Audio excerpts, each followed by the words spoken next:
daripada Ampang, Selangor, umur 42 tahun. Tak tahu baca Quran, tak kenal huruf. Sebelum masuk Haraki, selalu dengar orang cakap kalau nak ada peneman dalam kubur, kita kena ada Quran. Jadi saya beli Quran banyak, tapi tak tahu baca. Dalam kereta saya semua ada Quran, tapi tak tahu baca.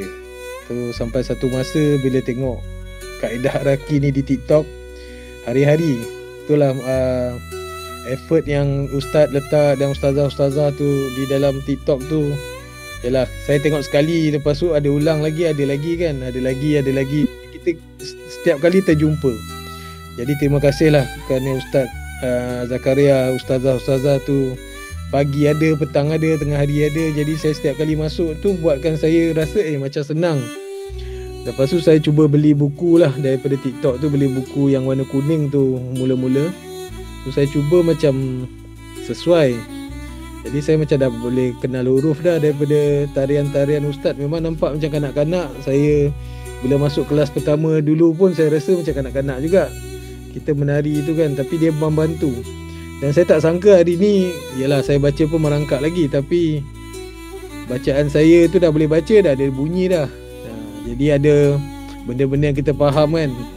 Macam nama-nama Nabi semua dah boleh berbunyi lah. Daripada sebelum ni kita tengok huruf je tak kenal. Memang saya tak sangka, memang tak sangka. Saya ingat akan mati sebelum baca Quran, sebelum boleh baca Quran. Pasal dah tua kan, tak sangka boleh baca. So saya memang tak tahu, memang saya teruja sangat dah boleh baca. Memang merangkak tapi dah boleh baca. Benda tu yang saya syukur sangat. Jadi tak tahu apa benda pun, ada masa je saya memang akan buka di telefon ataupun di rumah ada Quran lah. Tapi di dalam kereta ke kat mana-mana saya akan buka dan cubalah baca. Sekolah petang kan, jadi memang mengantuk. Setiap kali kena marah je bila tidur dalam kelas, jadi saya lari, tak masuk. Saya tak masuk dalam kelas petang yang kalau sekarang dia orang panggil kafa. Tak masuk dan tak tahulah. Adalah belajar tapi tak tahu, saya setiap kali kena marah saya lari. Kena marah saya lari. Pasal ustazah yang ajar ataupun ustaz mungkin dah ada yang dah jadi arwah pun garang. Jadi kelas Haraki je garang macam mana? Garang tu yang kalau garang pun saya dah lari dah. Jadi dia